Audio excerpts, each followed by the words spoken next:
A maior dificuldade, André, eu encontrei com o meu mindset, com a cabeça. Se você não tiver uma cabeça muito bem estruturada, você dificilmente consegue performar bem no day trade, no swing trade, no mercado financeiro em geral.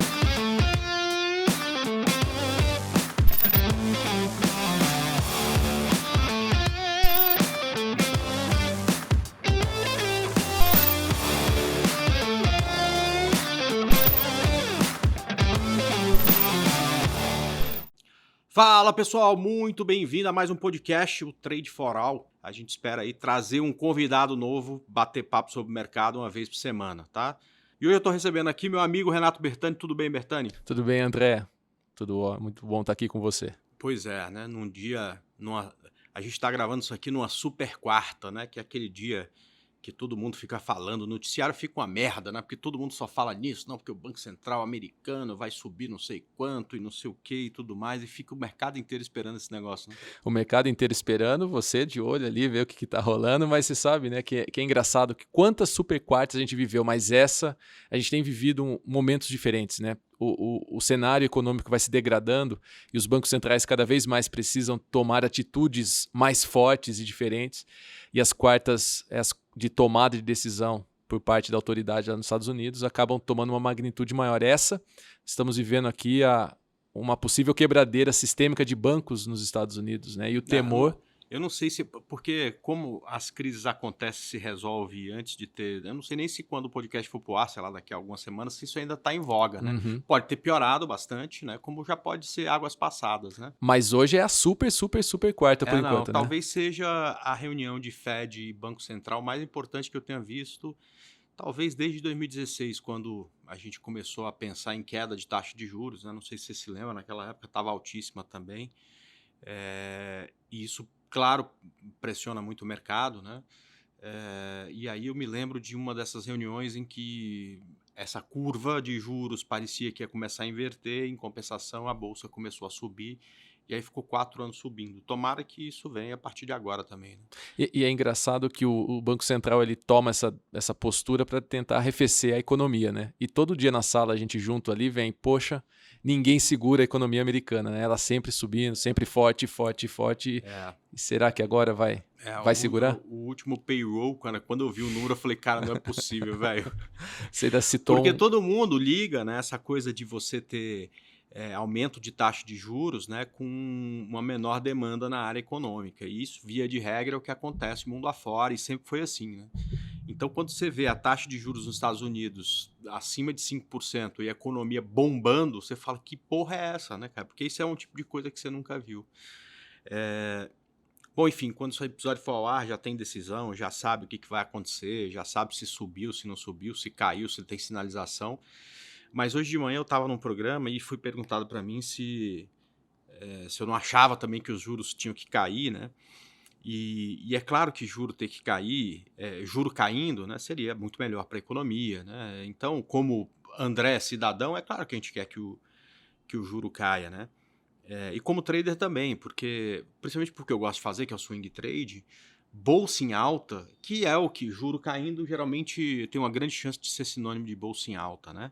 É muito mais fácil de trabalhar do que bolsa em queda, porque ficar vendido no mercado através do aluguel de ações te oferece alguns riscos que aí não vale a pena dissertar aqui, mas te oferece alguns riscos adicionais que a compra não tem, né? Então eu prefiro muito mais comprar.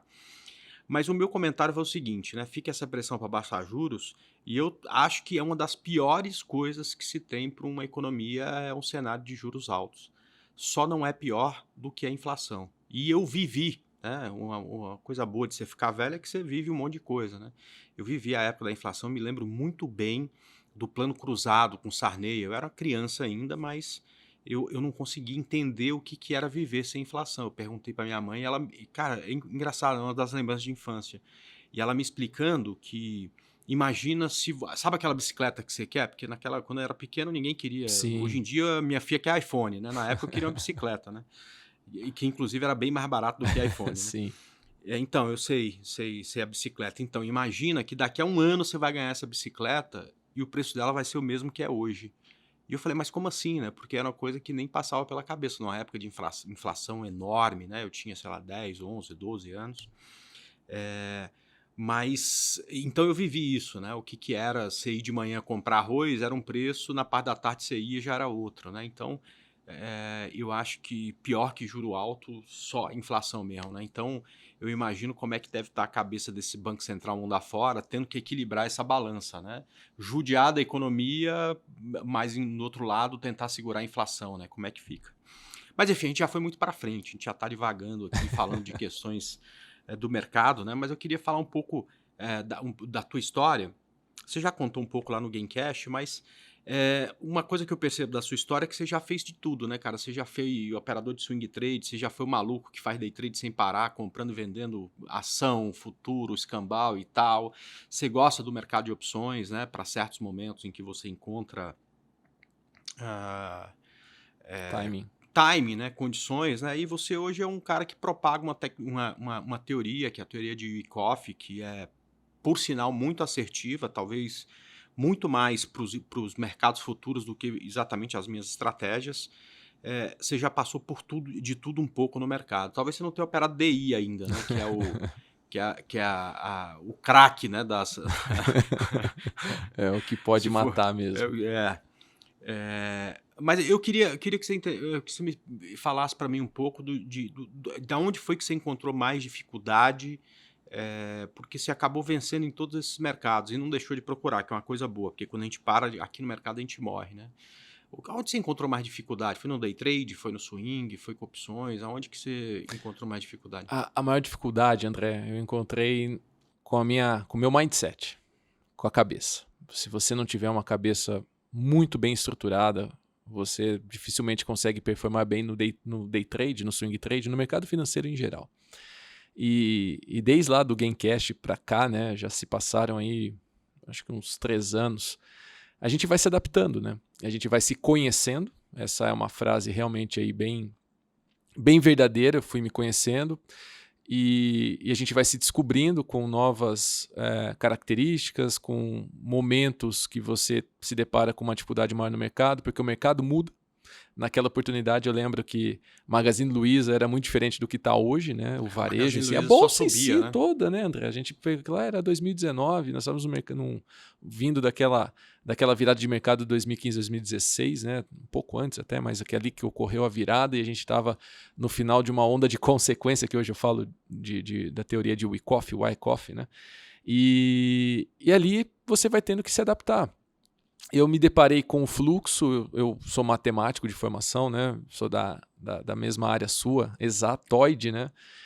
E eu sempre gostei demais do porquê, e queria sempre tentar achar causas, né? E o movimento dos players no book de ofertas, no Times and Trades, me ajudou demais a entender os movimentos de day trade. Só que o fluxo em si não me ajudava no swing, não me ajudava nas operações um pouco mais longas, porque o que aconteceu naquele minuto não associava, né, com essa teoria um pouco mais distante. Foi aí que surge a teoria de Wyckoff, né, de Richard Wyckoff lá nos Estados Unidos, muito divulgada, muito conhecida. Ele é contemporâneo de nomes extremamente conhecidos como JP Morgan.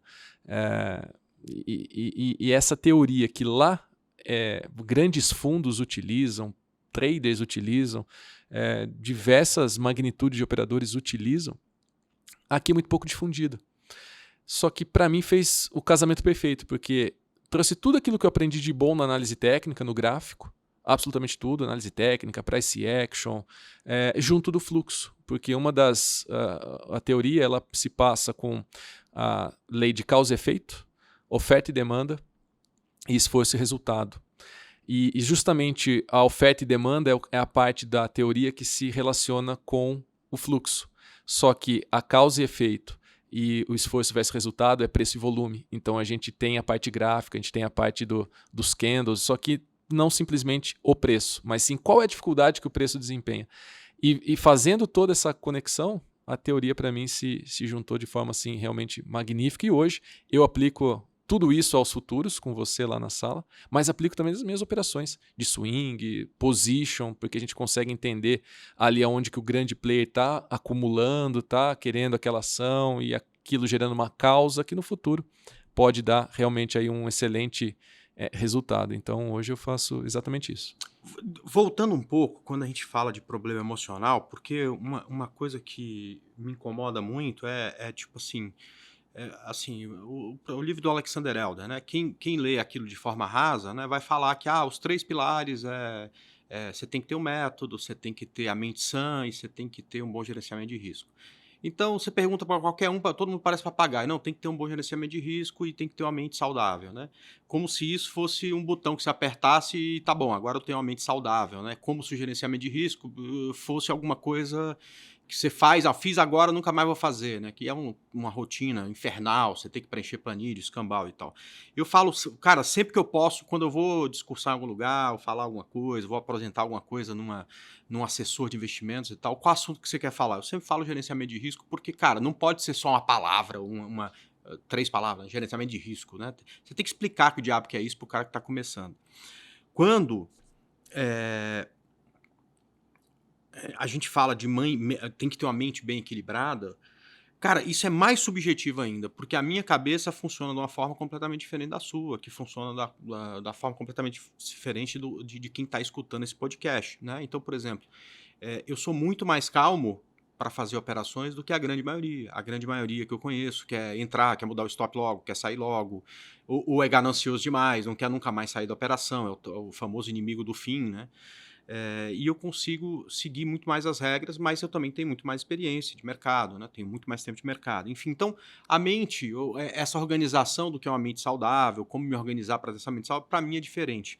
Quais foram, de fato, assim, os problemas que você enfrentou, as besteiras que você fez e que te prejudicou mentalmente, se você puder falar sobre isso, e depois, o que você fez para ir curando essas feridas? Fantástico, André. Obrigado pela pergunta, amo esse tema e acho que é realmente uma grande oportunidade para poder falar, porque as pessoas realmente tocam de maneira muito rasa, né? Fala, olha, vamos acertar a cabeça ou mantenha a mente sã. O mercado financeiro, quando eu me propus a fazer day trade, o day trade nada mais é do que uma loja que você abre no qual você compra ativos, você tem a intenção de comprar barato e vender caro, e é o único lugar que você tem a oportunidade de vender primeiro e depois recomprar. Mas quem monta uma hamburgueria, ele tem a mesma propensão. Ele quer comprar os insumos de forma que ele vá vender o hambúrguer dele e obter lucro no final do mês. Só que a diferença é que o mercado financeiro, nós operamos o dinheiro. O dinheiro é a nossa commodity.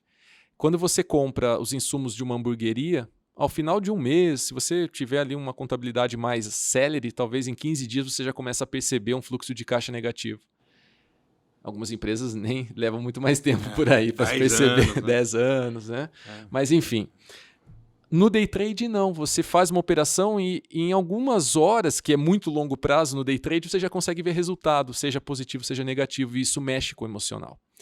E minha formação como matemático, eu dei aula por muitos anos em cursinhos, em escolas, mas eu sempre gostei do empreendedorismo, sempre gostei de comprar e vender, desde camisetas, roupas, né, suplementos alimentares, tudo que você pode imaginar eu já fiz. Né? E quando eu caí no mercado financeiro, amei essa situação porque era meu dia a dia, comprar e vender. Só que todas essas mazelas que a gente carrega na nossa história de vida, elas começam a aparecer na frente da tela. Então, a ansiedade que muita gente reclama. E nós vivemos numa sociedade ansiosa. Hoje o que a gente mais escuta é você precisa deixar de ser ansioso. Tá, com 7 telas, vivendo em vários lugares ao mesmo tempo, é muito simples. Tem que ter mecanismos para isso. Né? E ali eu percebi que eu precisava me conhecer. Quando eu realmente decidi que o day trade ou ser trader deveria ser a minha profissão principal, eu precisava me conhecer. E o autoconhecimento me levou a perceber o quão teimoso, arrogante, orgulhoso eu era. Pois bem, entender isso fazia com que eu precisasse melhorar. Então eu melhorei muito a minha forma de encarar algumas coisas. Para isso eu mudei rotina, emagreci, comecei a fazer mais exercício, jogar ali endorfina no corpo para poder combater o estresse, porque é algo estressante. Se você opera num tamanho muito pequeno, você não liga para a operação. Se você está muito grande, você não toma as decisões de forma correta. Então é um equilíbrio muito tênue. Então eu fui fazer um esporte que eu não gosto, que é corrida. Comecei a correr porque é parecido. No começo é chato, você quer parar. É mais ou menos aquela situação que você está numa operação, você quer carregar. Só que mesmo assim, em alguns momentos ainda, a performance plena não aparecia, porque eu tinha dificuldade com a perda. Todo mundo tem. Quem gosta de perder? De perdas passadas ou... De perdas na operação. Eu não queria estar errado. Então eu lutava para não estar errado. Isso gerava perdas e algumas perdas eu não cortava. E eu queria entender um pouco mais por que dessas perdas. E aí a gente entra onde? A gente vai buscar ressignificação na sua história de vida. E eu fui buscar o entendimento, porque falar da cabeça simplesmente é muito simples. E ali eu fui tentar entender por que as perdas para mim eram tão mais difíceis do que outros amigos que falavam, cara, só corta aí e segue. Eu até cortava, mas eu não conseguia seguir, eu ficava remoendo e remoendo e remoendo aquelas perdas, falando, não gostei daquilo, ou aquilo não tinha um significado como deveria ter. Então eu fui fazer terapia. E na minha história de vida, eu tenho uma história que é tomada por perdas. Na minha criação, eu não tive pai. Eu fui criado pela minha mãe e pelos meus avós maternos. E aos 8 anos eu vi meu avô morrer. Aquilo foi a primeira imagem, assim, clara que eu me lembro da minha infância. Então essa foi uma primeira perda. Já é marcado com a perda. Né? É a primeira perda que em terapia eu consigo ali hoje ressignificar e consigo ter essa clareza maior. E fala, poxa, né? Foi o primeiro momento. A minha mãe se casa, né? Eu não vou morar com ela, fico com a minha avó. A minha mãe se casando acabou sendo uma segunda perda, porque a relação que eu passei a ter com a minha mãe foi de irmãos. A minha mãe nós começamos a nos tratar como irmãos e minha avó passou a ser a minha mãe. A minha mãe adoece, ela tem uma doença neurológica e ela falece depois de alguns anos, bastante sofrido o momento dela, só que ela falece numa data que para mim era bastante especial, meu aniversário de 25 anos. Ela falece. Até então, foi uma perda. Eu tenho um lado espiritual bastante que me deu muita sustentação em todo esse período, porque se não fosse dessa forma, eu não teria realmente tido a resiliência. Ela falece depois de um período. Como vem de doença, a gente perde alguém a partir de uma doença, a dor existe, mas é uma dor assim que se conforta, porque a pessoa estava sofrendo, você fala, não. Na verdade, você passa um bom tempo sentindo essa dor, né? E quando vem a morte. Você já sofreu tanto ali, né, que aquilo às vezes é até desejável para fazer aquela pessoa que está naquele processo descansar, enfim, foi o mesmo sentimento que eu tive com a minha avó materna quando ela se foi, né, a gente de certa forma já imaginava e já estava acalentado com aquilo, porque para ela talvez seria melhor, né, ela descansar. Exato, e aí você tem aquela sensação do descansou, e é que no evento com a minha mãe especificamente, que na época nós já tínhamos uma relação mais de irmãos, né? Era minha mãe, mas uma relação mais próxima, como a gente se tratava já dessa maneira, foi no dia do meu aniversário, então aquilo ficou marcado. Eu sei. Aí a minha avó materna, que era como mãe, depois de 3 anos ela desenvolve uma depressão, não aceita bem a morte da minha mãe e a gente não consegue detectar um potencial suicida e ela comete suicídio. Essa foi a grande derrota que eu tive na vida realmente. Ali, quando essa perda foi uma perda de muito impacto, porque a gente não esperava, ao contrário da minha mãe. Ela estava com uma depressão, mas ela não dava indícios de que poderia cometer esse ato extremo e acabou cometendo. E ali eu percebi, e para poder seguir em frente, eu passei o trator. Ela falece numa véspera de feriado, tem um feriado prolongado, é 31 de outubro, era um sábado, dia 2 de novembro era uma terça-feira, então aquele feriado foi um feriado prolongado e na quarta-feira eu estava dando aula. Eu voltei para a sala de aula para seguir em frente. Eu não podia parar, porque se eu parasse ali, aquilo ia me fazer muito mais mal, né?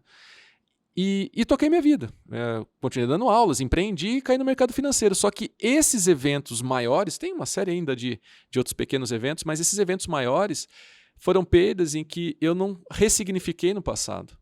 E tinha muita dificuldade para trabalhar dentro da minha nova rotina, que era muito célere. Então eu sabia gerenciar o risco, estopava a operação, mas ficava sempre com aquela coisa assim muito mal resolvida. Mas não era mal resolvida pelo mercado, era mal resolvida comigo, como pessoa, no meu interior, na minha cabeça. E se isso não era bem resolvido, eu não ia conseguir tirar a melhor performance e seguir em frente. Que o grande detalhe, lance do trader ontem tive um dia fantástico, esquece, segue em frente. Ontem teve um dia que segui dentro do gerenciamento de risco e estopei o dia. Vira a página, segue em frente. O próximo trade nada vai mudar. É longo prazo que nós fazemos. E não pode realmente pesar. Isso, então, foi a forma, desde o autoconhecimento, melhorando e fazendo aí ressignificados de vida para que a gente pudesse continuar. Então, essa foi a forma de abordagem do mindset que me fez aí realmente observar de modo geral, de uma maneira melhor aí, para poder ser um ser humano melhor, um trader melhor, e não o contrário, né? Uma outra pergunta, num determinado momento, primeiro você era porra louca como um monte de aluno que já tinha passado pelos meus cursos, pelas minhas salas e tudo mais. Eu me lembro de um dia que você falou, pô, eu posso ir aí na XP? Na época eu ficava lá na Faria Lima 3600, lá no prédio da XP. Eu falei, vamos lá, a gente almoça junto. Fui lá, puxei sua orelha e tal. E aí você ficou mais um tempo presente, depois você deu uma sumida. E aí a gente começou a conversar e você falou, não, eu tirei um tempo porque eu tô aqui focado em recuperar aquilo que eu tinha perdido. Então, parei de fazer day trade e vou zerar a boleta no swing trade. Primeiro eu vou recuperar tudo que eu tinha perdido no swing trade. E aí depois de um tempo, você falou, André, ó, missão cumprida, o que eu perdi no swing trade no passado eu recuperei e agora eu vou de novo fazer day trade até recuperar aquilo que eu perdi no day trade. Uhum. E aí eu me lembro de um áudio que você me mandou um dia, super feliz, falando, cara, zerei a boleta no day trade também, agora tô no 0 a 0. Conta como é que foi isso, né? Isso ajudou você a aprender a lidar com as perdas, enfim, como é que isso funcionou? Isso com certeza gera melhor confiança, né? É um artilheiro que tem um baita potencial, entra em campo e a bola não entra de jeito nenhum, haja resiliência, É a porra né? do Gabigol, bicho, ultimamente. Puta merda, que é o cara tudo que chuta, o cara não faz de jeito nenhum. O Pedro é um chute, uma caçapa, e o Gabigol chuta, vai lá pra quinto dos infernos. Rapaz, tô falando pra você, ó. É isso aí mesmo, é esse exemplo aí que você deu. E aí o Gabigol tem um baita potencial, mas se ele não faz gol, vai virar só o Gabi daqui a pouco. E aí... Exato, não, então bota o Marinho lá pra... Tô brincando, Gabigol, não fica bravo comigo, não, cara. Você deu 2 Libertadores pra gente. Eu tô reclamando porque se a gente não reclama, a gente não vai pra frente. Não vai. É bom do trader isso, né? Reclamar? Nossa, reclamar é bom demais. É 2 coisas que eu gosto, é de reclamar e de ouvir fofoca. Fofoca também é bom demais. Mas fala aí. E aí precisava, sim, da confiança. Então, zerar as boletas. E zerar aquela época não era tão difícil no swing trade, né? Estávamos num bull market. E aí você gerenciando bem o risco. Magalu ajudou bem, né? Putz, se ajudou. Muito bem, muito bem. E consegui zerar ela numa época boa. E foi engraçado, André, que para poder... Depois que eu zero o swing trade e começo a fazer o day trade é justamente por Magalu também. Eu estava operando futuros na época, né? A época eu estava entendendo bem como funcionava esse mecanismo e super organizado com o índice futuro. Só que o índice, quando a gente observa ele versus algumas ações, o índice tem muita alavancagem, custos baixos, e isso atrai muita gente. E alta liquidez. E aí eu comecei a aplicar o que eu estava fazendo com ganhos de médios até baixos ali no day trade do índice nas ações. Comecei a fazer por Magalu que eu tinha em carteira. E comecei a girar, eu tinha lote. Eu comecei a girar lote da própria Magalu. E aquilo, então eu conseguia ver uma movimentação, vendia ela, recomprava no final do dia dobrado, vendia novamente no final do dia. Comecei a otimizar. E em um momento que ela bateu um ponto que não voltou mais, isso aqui era a minha posição, zerei. Zerei o swing trade e comecei a melhorar muito no day trade com as ações. E aquilo eu não me esqueço jamais. Foram assim, 3 meses fantásticos, onde em um mês eu fiz mais do que o dobro do que eu era negativo no day trade. E o problema foi que... Problema não. Eu entrei no estado que o pessoal chama de flow, né? Que você começa a operar sem saber muito bem. Você não pensa para fazer, você reage. E nos meses seguintes eu tentei entender o que eu estava fazendo, a mania do tentar entender.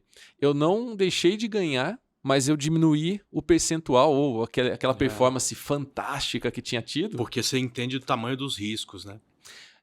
Eu tentei colocar no papel, planilhar, né, entender o que eu estava fazendo. Pera lá, por que esse tipo... Não sei se nem foi o risco em si. Foi realmente assim, como é que eu estou conseguindo ver tudo isso ao mesmo tempo? Então eu vou tentar achar um método para isso.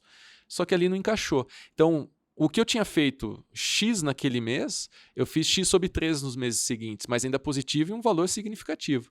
Mas aquela performance em flow demorou para voltar.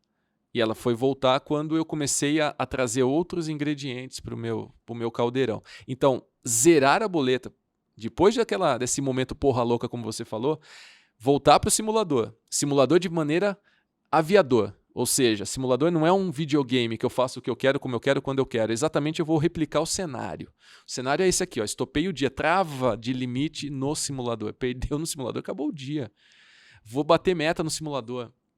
Replicou aquilo, consegui, vou para a conta real no mesmo molde que eu tenho. Faço o mesmo formato, vou seguindo, aquela coisa monótona da alta performance, né? Porque a alta performance é monótono, você faz toda hora a mesma coisa, e melhorando os pequenos parâmetros que não te dão resultado. E aí você vai melhorando esses pequenos parâmetros e aumentando, né?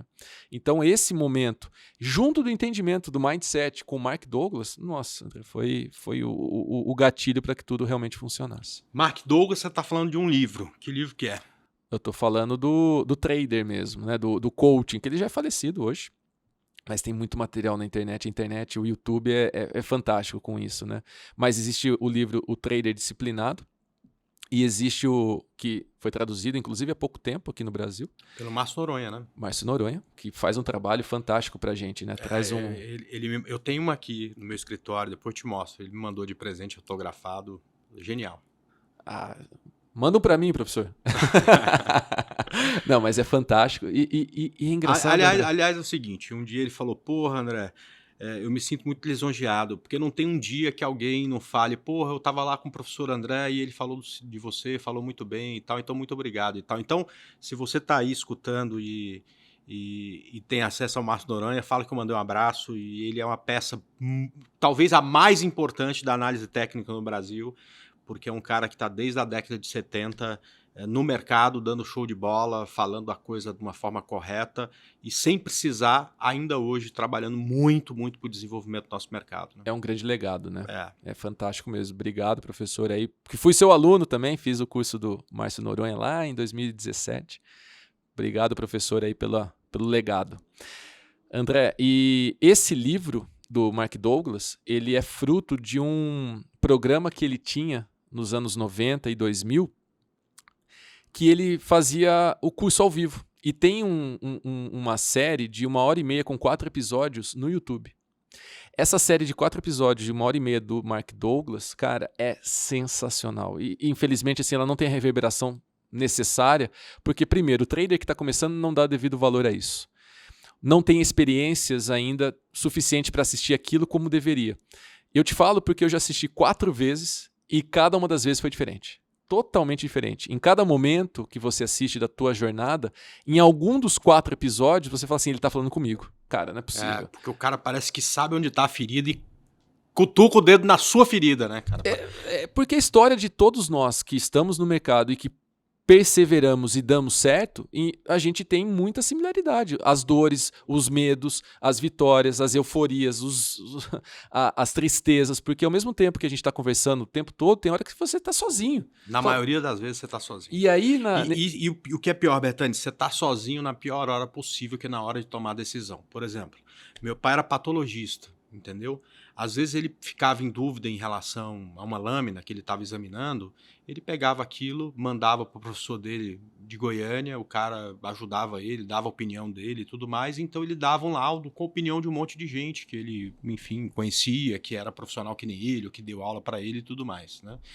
Então, em muitas profissões, você consegue dividir, não é dividir a responsabilidade, mas é ser ajudado na tomada de decisão. Cara, o trader não. Por mais que você tenha um analista, que você goste dele, que vai te dar indicação e tudo mais, na hora de clicar o botão, de botar a quantidade, de colocar o stop, de executar o stop, de fazer parcial, de fazer final, a decisão é sempre só sua. É exatamente isso, André. E o trader ele é solitário no sentido de que a parte psicológica, muitas vezes ele não vai ter o suporte e vai acabar fazendo mais bobagem se ele não tiver alguém realmente ali para dar esse auxílio. Mas isso que você falou do seu pai é muito verdadeiro. Quando você, hoje, a gente é ser humano. Você pode ter dormido melhor, dormido pior, tá numa fase melhor pessoalmente, numa fase pior pessoalmente por diversos outros problemas que podem vir para frente da tela, porque o ser humano André, o ser humano Bertani, o ser humano que está aí ouvindo, é ser humano. E ali, as decisões ou a forma de enxergar o mercado, às vezes pode estar com miopia, pode estar obscura. E se você tem mais pessoas para dividir e conversar sobre aquele tipo de observação e decisão, isso te dá essa clareza que é o que você citou do seu pai e que você também ajudou a deixar um legado aqui no Brasil. Porque antes, quando vocês conversavam lá, era poucos que conheciam de análise técnica, poucos que realmente enxergavam da mesma forma. Hoje, se você for para a internet com pares, você vai discutir análise técnica, fala, putz, eu não estou enxergando muito bem, e alguém vai falar, não, isso aqui, pô, verdade, isso aqui realmente dá para a gente enxergar dessa maneira. E isso faz total diferença. Você ter uma comunidade, né, uma rede de apoio. Essa rede de apoio são pessoas que falam, não para criar viés. Você não precisa criar viés com visão do outro. Certa vez você citou. Hoje, eu, André, eu consigo pegar o que o Bertani enxerga, o que o Flávio enxerga, o que o Biz enxerga, o que o Kim enxerga e tirar os melhores, o melhor para mim, para minha forma de encarar o mercado. E só que ter outras pessoas falando sobre mercado engrandece, melhora, faz com que a gente, sem nenhuma vaidade e sim tentando puxar o melhor para si, a gente consegue extrair mais valor, né? Você sabe que uma vez eu fui perguntado se eu achava que esse tanto de gente falando do mercado não era prejudicial ao próprio mercado, né? Porque é um excesso de informação, é muita informação ruim, né? E eu pensei naquele momento, acho que eu até falei, né? Se você está achando ruim viver num mundo com muita informação, você precisava estar comigo lá no início, quando a gente não tinha nenhuma, né? Então, não ter nenhuma informação é muito pior do que ter um excesso de informação. Muito pior. Porque hoje, qual é a minha dificuldade? É bater o olho no conteúdo que está sendo apresentado e saber se aquilo presta para mim ou não, né? Aí eu tô lá, o cara aparece numa Porsche com um chumaço de dinheiro na mão falando que eu vou ficar rico em 3 meses. Aí eu falo, porra, eu não quero assistir isso aí é lixo, né? Isso aí não serve para nada. Então, aí eu apareço do outro lado, tem um cara que parece responsável, fala de coisas que são coisas de pessoas responsáveis e que, poxa, às vezes tem alguma coisa para me ensinar, uma técnica nova, um método novo, uma forma nova de enxergar o mercado, um indicador diferente que eu não sabia. E aí você vai lá e aprende com esse cara. Agora, eu prefiro muito mais ter que peneirar esse conteúdo do que lá em 2008, quando, porra, eu tinha que sair de Taubaté para vir num curso presencial aqui em São Paulo que custava caríssimo, ou numa feira, que na época que tinha a Expo Money, que era caríssima, pedir, pelo amor de Deus, para alguém conversar comigo para ver se eu aprendi alguma coisa, né? E na vida, né, as pessoas acreditam que a gente só aprende por exemplos. Não, a gente aprende também com os contra-exemplos. Aí é aspecto matemático. Então, quando você tem pouco espaço amostral, que é essa tua época que você vinha de Taubaté para cá, qualquer coisa era coisa. Opa, legal, quero pegar, vou entender. Hoje, com esse mar de informações, você sabe peneirar, inclusive com mais experiência, falar, isso aqui não me serve. Ou até mesmo, isso daqui não é legal do jeito que esse cara está falando, mas eu vou tentar melhorar e colocar no meu operacional. Isso é muito rico. É muito importante ter esse legado e essa condição das pessoas falando. E é uma atitude mesquinha. Quem pensa que dividir o conhecimento, o que a gente faz aqui, que é dividir, a gente está lá falando todos os dias, bom dia mercado, por exemplo, sem nenhuma contrapartida monetária. A gente faz isso porque realmente gostamos. A gente quer entregar isso para a galera. A gente está deixando um legado, a gente está fazendo com que as pessoas também enxerguem e a gente vai aprendendo com essas visões diferentes a partir daquilo que nós lançamos. É o conhecimento que vai libertando realmente. É isso aí. Bom, aí voltando aqui para o ponto que você falou do Wyckoff, né? Como é que o Wyckoff chegou na sua vida, né? O que você estava buscando quando encontrou essa técnica? Fantástico, André, cara. E você sabe que hoje uma das dificuldades que eu tenho é justamente conversar com pares sobre a teoria. E eu converso hoje com um amigo que foi quem me apresentou, que foi o Paulo. O Paulo, eu conheci ele numa comunidade bem grande de traders. Não vou citar o nome aqui por razões óbvias. E vi uma visão diferente. Todo mundo eufórico, todo mundo comprando os papéis. E um embasamento dele ali fantástico, justificando, né, que aquele movimento não fazia sentido mais ser de alta. Obviamente, que eu já não entrei de cabeça, comecei a observar. O primeiro movimento realmente fez sentido, depois ele começou a colocar sobre outros papéis. Algumas pessoas que faziam parte ali de manejo da plataforma começaram a não gostar que ele estava falando o contrário. E aí me chamou a atenção, falei, opa, tem algo aí, porque se você é um maluco que fala algo simplesmente porque falou, ninguém vai te dar bola. Agora, se você fala algo e as pessoas começam a falar, olha, não quero que você fale isso aqui, veja bem, e as coisas dão certo, E ali eu me aproximei, fui entendendo, fui conversando, fui pegando a parte teórica do que ele conhecia, fui aprofundando também com livros e muito nos Estados Unidos, que tem também teoria.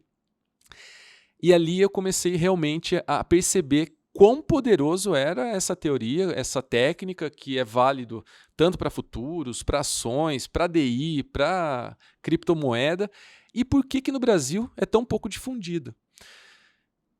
E quando eu começo a entender o como ela se estabelece, e com o meu perfil, que eu gostava já do fluxo, fazia leitura de fluxo no day trade, times and trades, os robôs ali, como eles estavam se movimentando, e essa teoria vem dar subsídio para tudo isso, foi onde eu realmente me encontrei. Então eu conheci numa Então comunidade... você nem estava procurando, você achou... Não, exatamente. E resolveu estudar para ver se aquilo cabia para alguma das suas estratégias. Mas porque, André, era incoerente. Eu olhava o day trade pelo fluxo, e o swing não encaixava muito bem o que eu estava olhando para swing com o que eu estava fazendo no fluxo. Aí eu tinha muita correlação com os contextos que vinha de notícia, então um pouco de fundamento, um pouco de análise técnica, um pouco de relação ali do que eu estava enxergando com alguma movimentação de book nos ativos, mas não batia, não fechava uma performance realmente assim muito melhor. Aí a hora que eu encontro essa teoria, que para mim foi realmente disruptiva, na minha forma de enxergar o mercado, as coisas se encaixaram. Porque eu tinha a análise técnica, o fluxo, mais o contexto envolvido e o jogo que eu vejo hoje que existe por detrás do jogo. Que é essa história da euforia no topo, do medo no fundo. Tanto que no Bom Dia Mercado, a gente está falando agora, nós estamos em março, né? Aqui na segunda... na segunda quinzena de março para frente. Mas a gente estava falando do efeito pânico, lá no mercado estava nos 110 mil pontos, há bastante tempo, porque é um dos elos dessa técnica. Olha, o pânico é justamente a maneira que as pessoas fazem para te entregar barato, para vender barato aquilo que já está barato. Então, se você tem o medo maior do que o de fato tem que ser posto, as pessoas entregam. Não só pessoas físicas, mas também aqueles... Aí é a técnica de Wyckoff que fala isso, são os operadores com menor poderio. Às vezes fundos menores, que a pessoa começa a tomar saque. E fundos grandes também. Né? Fundos grandes porque também. Porque fundos de ações aqui no Brasil deve estar com saque maior do que depósito nos últimos 18 meses. Chega uma hora que não tem jeito. Você não tem... Primeiro que você tem a obrigação de estar comprado em 2/3 do teu capital num fundo de ações. E segundo, que à medida que o pessoal vai pedindo saque, você tem que ir desmontando as posições. Só que são posições gigantescas. Você não sai, por exemplo, um cara que tem 10% de uma empresa média, ele não consegue zerar essa posição a não ser fazendo os papéis sofrerem durante um período em que ele está zerando essas posições. Aí você já pega o mercado de baixa e o cara sendo obrigado a zerar uma posição, você acaba criando esse pânico que você está falando. O mercado cai um pouco mais por conta disso, aí as pessoas vendem um pouco mais e derruba mais o mercado, aí o cara que tem que continuar saindo do papel tem que sair mais barato e derruba mais o mercado, vira aquela bola de neve. E acontece o que a gente está vendo acontecer com um monte de ativo que nesta de julho de 2021 até agora está caindo 50%, 60%, 70%, 80%, 90%. Exatamente, é o mais sangue na rua. Só que eu já tinha esse prévio conhecimento pela tua convivência. Só que a formalização de uma teoria lá do início do século XX, com quem conviveu com grandes traders também, e banqueiros, JP Morgan, Livermore, como foi o Richard Wyckoff, cara... Não tinha. E ali teorizou, que ele chama de homem composto, que são os grandes operadores, são hedge funds lá fora, fundo soberano de países, que realmente tem um poderio financeiro muito diferente. E a assimetria de informação é utilizada a favor deles. Então não é um jogo que muita gente fala, pô, é uma manipulação errada. Não é uma manipulação errada, não é alguma coisa que é um crime, mas é algo que quem tem o poderio tem condições de tirar proveito de momentos e estabelecer alguns pânicos com alguns cenários, como por exemplo esse, eu tenho ações, eu começo a vender, derrubo o mercado e entro comprando mais barato aquilo que eu já sei que está barato. Então quando eu entendo isso, a partir de uma forma teórica, não da minha cabeça, não eu desenvolvendo, é onde eu me sinto mais confortável e me encontrei com essa outra parte também, e hoje só o Wyckoff. Você começou a olhar isso em gráfico diário? Diário, semanal, 60, 15, tudo. Você já começou olhando tudo? Tudo. E muito focado no meu intraday, porque eu fazia day trade, eu estava muito fixado no day trade com o fluxo, né, André? Então a gente estava lá, tá vendo os robôs, sobe e desce, robô grid, robô faz. Isso me ajuda muito ainda, porque com os ciclos do Wyckoff, então nós temos aquelas regiões de traps, né, que a gente vive falando, vai romper falso, vai voltar. E a gente a gente usa muito isso na nossa arena. Nas ações acontece o mesmo, só que com os robôs ainda dando mais sentido àquela movimentação. Então ele entra numa região de possível falso rompimento de baixa e eu vejo um player significativo entrando na compra, aquilo me dá mais sustentação para uma tomada de decisão. Então, começo no day trade, estendo para o swing trade com gráfico diário e de 60 minutos.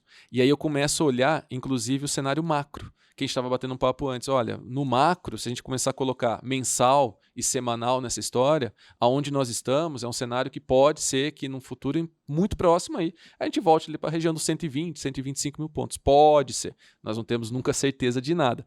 Essa é uma outra grande diferença. O que o Mark Douglas batia muito, pensamento probabilístico. O próximo trade tem nada a ver com o anterior e ele não pode ter uma significância no seu resultado. É só mais um. E esse pensamento probabilístico ele pode ser modificado, qualquer técnica pode ser modificada pelo bel prazer de qualquer operador no mundo. Então chega um fundo soberano de Singapura, ele quer vender Petrobras, mas Petrobras está no suporte. Se ele quiser vender, vai derrubar e acabou a história. E depois você vai reestruturar e entender o pensamento comum a partir do gráfico ou de outras técnicas. Mas a vontade de um player, ou ainda o raciocínio de que aquele evento tem aspectos probabilísticos, ou seja, tem maior chance de acontecer, não significa que vai acontecer. Isso muda completamente o jogo. E traz uma tranquilidade tremenda, porque você não precisa mais estar certo. Lembra que eu falei que eu brigava para estar certo? Não, hoje não. Cara, se a minha leitura não se encaixou, ela se encaixa naquele percentual de 40, 30, 25% das vezes que não vai funcionar. Stop, segue em frente. Legal. Cara, sabe, hoje, assim, não sei se todo mundo já sabe, né, que tá ouvindo, né, eu começo o dia com os pontos que o Bertani já estudou, que, porra, eu já conheço também de estar tanto olhando e tal, que são importantes pontos para o índice e para o dólar, principalmente. Você fala também do DI, só que o DI num tempo gráfico maior, então você não tem que ficar refazendo esses pontos todos os dias e tudo mais, né. Eu percebi o seguinte, né? Por que eu passei a usar e por que isso faz uma diferença grande no resultado, principalmente com o mercado futuro. Com o mercado de ações, eu só gosto de operar tendência. E com o mercado de ações, eu sempre acho um ativo que está em tendência. Porque por mais que você fale, o mercado está paradão hoje. Mas, porra, por exemplo, do exemplo de hoje, JBS soltou balanço, amanheceu com 5 de queda, chegou a ficar positiva. Essa ação se movimentou. A gente conseguiu pegar, mesmo num dia complexo, mesmo num dia que tinha tudo para ser lateral, uma boa pernada nesta ação JBSS. Mas a grande maioria dos que nos seguem, né, acaba que gosta de operar só futuro. E o que acontece? Tinha dias, às vezes semanas, cara, que o futuro não entrava em tendência. Você tinha lá ele fazendo falso rompimento para baixo, fazendo falso rompimento para cima, lateralizado a ponto de não dar nem scalper, nem operações, e para quem não sabe, é uma operação muito curtinha, né? E, cara, eu ficava falando, olha, pessoal, é desvio padrão. Um dia que você tem esse desvio padrão um pouco maior, você consegue entrar, fazer parcial, fazer final. Dias que não tem esse desvio padrão tão grande, né, que ele se mexe menos, a gente ganha pouco ou perde pouco. Só que com o futuro e esses pontos que você coloca, não tenho mais. É claro que o dia que tem tendência, porra, dá muito mais dinheiro. Só que quando não tem, eu tenho um dispositivo para me ajudar a entender onde está o suporte para eu comprar lá perto, mesmo abaixo de média, por exemplo, que é pouco representativo quando não tem tendência, e me aproveitar de uma venda perto da resistência, cara, mesmo que o mercado esteja em tendência de alta. Ou seja, passou a ser factível para mim e legal operar compra no suporte e venda na resistência, coisa que nunca foi. Eu sempre preferi o mercado em tendência. E isso muda o jogo, porque a partir do momento que você tem esses pontos traçados, entendendo que ali você pode ter o tal do falso rompimento tanto para cima quanto para baixo, você consegue porra, eu consigo usar a minha técnica com o mercado em tendência, tá? Então, um dia que ele vai se mexer, o índice vai cair 3.000 pontos, eu consigo ir bem, ou subir 3.000 pontos, eu consigo ir bem. O dia que o dólar vai mexer 100 pontos para cima ou para baixo, eu também consigo fazer algumas coisas, né? Nem fazia, estou fazendo a partir de agora porque por conta disso, por conta do ICOF. E, cara, no dia que eu percebo, e eu tenho, você sabe disso, né? Porque você me vê tradando há, sei lá, 10 anos, o dia que eu percebo que o mercado é lateral, a minha cabeça despluga de mercado de tendência e pluga no ICOF. E como os pontos é diferente da tendência, você não sabe aonde vai ser a correção, aonde vai ser o ponto de compra. No ICOF, antes de começar o mercado, a gente já mete os pontos lá no gráfico, a gente já sabe aonde que a gente vai comprar se tiver uma falha de movimento, aonde a gente vai vender se tiver uma falha de movimento. Então, agora eu não preciso mais que o índice fique em tendência para que uma das minhas estratégias funcione. Por quê? Se ele não entrar em tendência, eu vou ter lá o ICOF para me ajudar a tomar a decisão. Não sei se foi isso que você encontrou também. Você é mais viciado que eu nessa porra, então... Cara, é exatamente aquilo que eu falei naquela parte que você consegue extrair o melhor de todo mundo que você convive, seja por exemplo ou por contra-exemplo, e adapta porque você é quem você é. Tomara que eu tenha sido um exemplo e não contra-exemplo. Demais, o tempo todo, André. O tempo todo, sem dúvida. Mas você conseguiu extrair da teoria, que é uma teoria bastante densa, tanto é que o pessoal do Money Map pode te falar. A gente está lá e aprofunda, e eu vejo lá coisas de materiais que a gente tem fora, é muita coisa, tem muita teoria. Vem lá do século XX, é muita coisa. Agora... Depois eu posso confessar uma coisa para você? Então termina de falar. Traçando essas linhas paralelas, elas nos dão uma bitola, e que dentro do ciclo do Wyckoff, nós temos 5 fases. O que a gente mais gosta de fazer dentro da nossa arena é trabalhar a fase B e depois a tendência, que também está celebrada na teoria. Tanto é que o Richard Wyckoff só operava a tendência. Ele não operava essa fase que nós operamos. Ele era apaixonado por The Trend is my friend, né? A tendência é minha amiga para todo trader. É onde você vai ganhar dinheiro de verdade, não aquele... Você não vai ganhar 2.000 pontos, você vai ganhar 20, 25, 30 mil pontos numa operação de carrego no índice ou no dólar, no futuros. O que acontece é que o mercado ele não varia por variar. Ele varia a partir de causa. Então o grande player, ou ele vai comprar muita coisa, muitos ativos, muitos stocks baratos, ou ele vai vender a posição dele. E para isso ele leva tempo, ele constrói uma causa. Nas ações, pela diversidade de ações, você tem ações cada uma numa fase. Então você pega a JBS, por exemplo, que está numa fase de reversão. Pega a Arezzo, que está numa fase que o pessoal está desfazendo a posição. Então consegue achar uma tendência dentro do ativo. O índice ele precisa construir essa causa e aí leva mais tempo. E aí ele fica mais tempo nessa consolidação e a gente consegue pegar esses rompimentos falsos. Mas perceba que muitos dos dias você conseguiu casar muito bem a tendência. A gente pegou a primeira parte que foi consolidação, pegou um rompimento falso e dali você carregou 2.000, 2.500 pontos. Teve um dia que foi aniversário de um aluno nosso que a gente pegou 2.000 pontos numa subida, ele deu a falha, você pegou mais 2.500 pontos na queda. Naquele dia ele fez 4.500 pontos com a mão ali dele, mesmo não fazendo parcial. Porra, mas aí eu acho que eu que devia ganhar o presente de aniversário, não é ele não, hein? E foi num dia de fé. E todo mundo fala, pô, podia ser aniversário do Montanari, se estiver nos ouvindo aí, ele fala sempre isso, que ele conseguiu pegar essa pontuação. Então, André, os ciclos de Wyckoff, e vai muito ali porque ele mexe com volume, mexe com esse metajogo, é diverso, mas você conseguiu sintetizar muito bem, e até porque nós temos um tempo curto também, então a gente precisa ser célere ali nas decisões. Então é fantástico realmente. E me confesso o que você ia falar.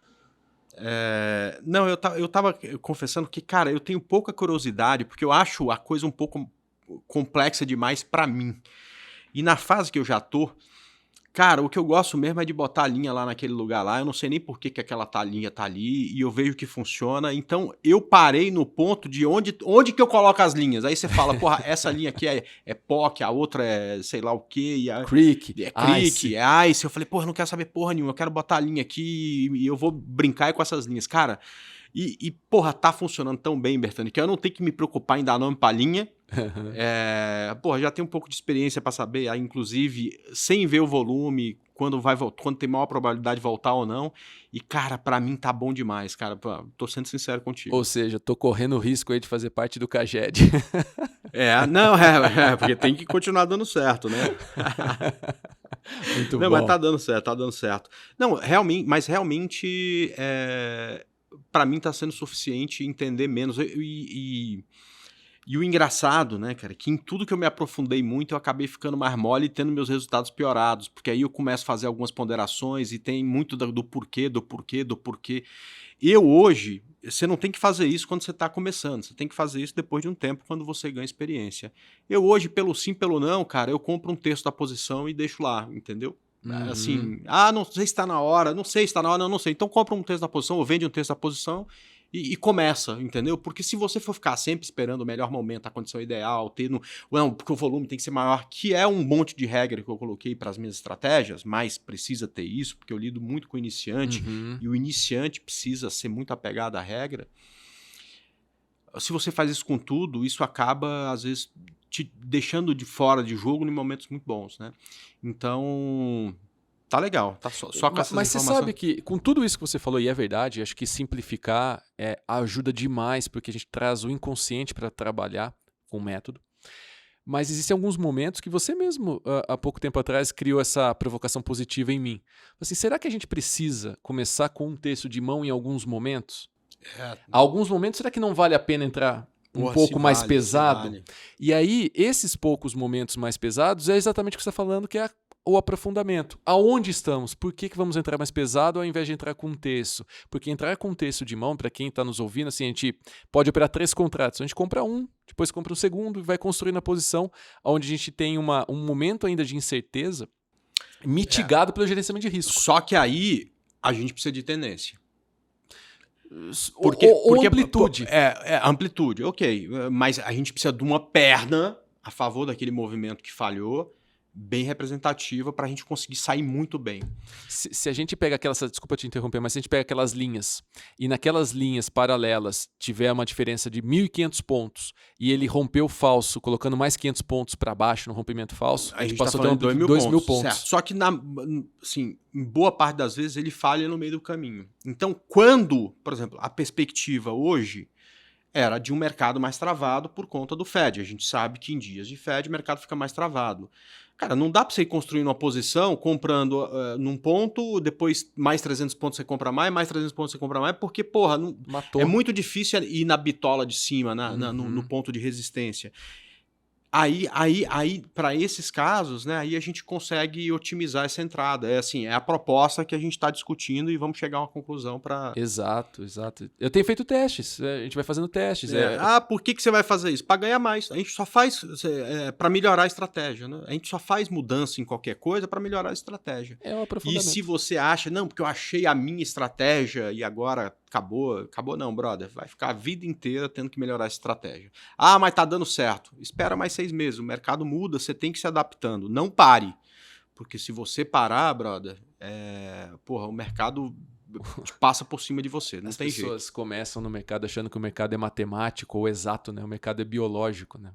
O mercado é biológico no sentido de que é um organismo e esse organismo vai amadurecendo, muda, ele tem ciclos, é verdade, mas a volatilidade muda, os horários que ele abre e fecha interferem no andamento, então você tem que se adaptar. Não existe a estratégia, existem estratégias que são base para que você consiga adaptar para aquele tipo de mercado e com isso extrair mais valor e mitigar riscos, né? Saber cair fora o quanto antes. Essa é uma chave muito importante, saber quando que o mercado que estava dando certo para você parou de funcionar e você diminui o seu drawdown. Porque você começa a ganhar, e de repente o mercado muda, você continua insistindo naquela tese, aquela tese não está mais funcionando, você devolve um percentual significativo daquele ganho. Isso mexe com a cabeça. Então, você tem que saber realmente como se comportar e quando cortar esse drawdown, né? Com certeza. Cara, mais uma pergunta. Como é que você se prepara e quanto tempo leva isso? Eu tô falando porque tem um monte de gente que provavelmente ficou curioso, vai procurar sobre o week-off.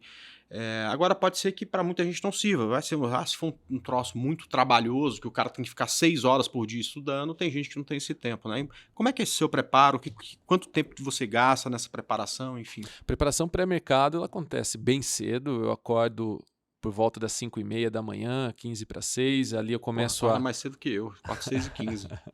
Ali eu começo a entender o que rolou no mundo, né? Até porque hoje ainda aqui no Trade ao Vivo eu tenho alguns compromissos para passar para o pessoal, para os nossos alunos, um resuminho ali do que rolou bem cedo, né? Um podcast nosso. E só que antes de gravar esse Faz podcast... propaganda. É o nosso Morning Call, todos os dias ali por volta das 7h20 da manhã, tá no Spotify. É só nos seguir no Deezer, Spotify, nas plataformas de áudio. É gratuito, se inscreve na nossa base e vai receber também um e-mail com um resumo disso. Então, um overview de Ásia, Europa, Brasil, commodities que mexe conosco, dólar e agenda. Então, onde que tem que se programar, o que tá rolando, o que rolou lá fora e o que vai rolar. Só que isso serve para as pessoas entenderem um apanhado do que foi lá fora. Só que a minha forma de enxergar o mercado ela vai se embasar nos ciclos. Então, inclusive, André, eu não olho o dólar, por exemplo, o índice DXY, antes de fazer o meu estudo dos pontos de Wyckoff ou Wyckoff. Por quê? Porque eu não quero ter, estou direcionado a pensar que o mercado hoje vai descer porque o DXY está fraco. Ou DXY é uma cesta de moedas contra o dólar. Não, eu primeiro faço o estudo do ciclo, então eu passo por índice, no 60, que é o nosso macro, depois 5 minutos, faço dólar, também num tempo gráfico maior e no menor. Small, que a gente está vendo ali, porque o índice Small disparou num tempo, alguns dias atrás, versus estava desconectado com o índice Ibovespa. O DI e o 35% Ibovespa, que eu chamo. Então, toda segunda-feira lá na nossa parte logada do Trade ao Vivo, com quem gosta da teoria, eu faço um escrutínio de Vale, Petro, Itaú e Bradesco. E os pontos que elas devem obedecer ali para que auxilie ou atrapalhe aquele principal cenário que nós temos com índice e dólar. Então, a minha preparação começa ali por volta das 5:30, faço esse estudo no começo da semana macro e vou refinando no decorrer da semana, fazendo as fases do ciclo, os movimentos e as probabilidades. Então, se bater naquele ponto, é mais provável que, se ele der uma barra de sinal, que é uma barra de sinal que envolve o volume, porque é uma das premissas da teoria, que é o esforço versus resultado. Se der esse sinal, a gente vai se posicionar assim. Se não der esse sinal e voltar, a gente vai se posicionar de outra maneira. Que é outra coisa que as pessoas também não entendem. Fala, o cara tá sendo gênio, né? Se ali pode subir ou pode cair. Não. É sempre assim. Sempre pode subir ou pode cair. Mas com técnica, né? Deu sinal. Naquele ponto, eu sei que eu vou ter mais chance se eu comprar. Deu sinal naquele ponto, eu vou ter mais chance se eu vender. Então começa por volta de 5:30 para que às 8h15 eu esteja pronto ali para entrar no Bom Dia Mercado e seguir com o pessoal na área logada do Trade ao Vivo. Beleza, agora esquece que você tem que apresentar qualquer coisa. Se for estudar isso sozinho, o que é? Meia hora, você acha que é um tempo razoável para você fazer para as operações ou para entender a teoria? Não, para fazer as operações a partir do momento que você entendeu a teoria. Sim, meia hora, 40 minutos. Legal. Bom, então você que gostou, você precisa ter esse tempo para você fazer esses estudos. Se for fazer day trade, é todo dia. Se for fazer swing trade, aí não. Aí você tem meia hora, 40 minutos por semana para você se preparar, né? Para rodar o mercado é um pouco mais denso. Então, se você for rodar mais ativos, aí você vai gastar um pouco mais de tempo. Mas não é nada proibitivo, né? Não. Porque não tem nada melhor que no final de semana você abrir uma garrafa de vinho e rodar o mercado, 2 horas você ficou alegre, viu muita coisa interessante, estudou o mercado e está pronto aí para a semana. E cada vez vai ficando mais rápido, né? Porque você já vai conhecendo, isso aqui parece estar dentro do meu ciclo, do que eu gosto, e você vai refinando mais rápido, né, o estudo. Legal. Bom, já deu aqui de papo, a gente já está aí com quase 1 hora de podcast, talvez até um pouco mais de 1 hora, né? E Bertani, a gente está começando esse projeto do Trade for All. Eu quero conversar com muita gente aqui, mas eu quero a ajuda sua também para me ajudar a entrevistar. Por enquanto a gente está fazendo aqui em casa, né? E talvez a gente fique aqui mesmo, porque fica mais intimista e tudo mais. Antes que o pessoal me cobre, né? Eu ofereci Blue Moon pro Bertani, mas ele disse que vai dirigir, então não pode tomar. Mas quando não tiver esse problema, a gente vai tomar cervejinha e tudo mais e tal. Então já fica adiantado o convite aí para a hora que a gente for entrevistar mais convidados aqui, você participar também. Vai ser um grande prazer, André, tá sendo assim, uma realização de sonho mesmo poder trabalhar com você, que, como eu disse, a gente aprende por exemplo e contra-exemplo, você foi um dos maiores exemplos que tive no mercado, ídolo, hoje amigo, parceiro, a gente está junto lá na sala, a gente está construindo aí juntos também, agora eu junto você já há muito tempo, mas eu comecei agora a deixar esse legado. Então é realmente um grande prazer poder estar aqui com você e entrevistando o pessoal, vai ser realmente uma satisfação muito grande. Então, de antemão, já agradeço e aceito sim a proposta, o desafio. Legal. Bom, Bertani, o pessoal que quiser te acompanhar, o que você faz, o que você fala, qual que é a sua rede social? Renato Bertani Oficial no Instagram. Essa é a principal comunicação hoje que eu faço. Tem um canal no YouTube, ele está mais paradão, a gente está trabalhando mais com trade ao vivo. Mas no Instagram me acha, Bom Dia Mercado, todos os dias, Spotify e Deezer com o Morning Call, mas principalmente para quer seguir ali, quer entender melhor os pontos de Wyckoff, me segue no Insta, me segue no Bom Dia Mercado, que ali vai entender, vai começar a sentir aí o poderio desses números de força aí que nós temos. Legal, a gente está começando, mas também já tem rede social, né? Então é @trade4all, né? Trade for all. Então, pessoal, espero que vocês tenham gostado aí do papo. Um grande abraço e até a próxima semana. Tchau, até mais.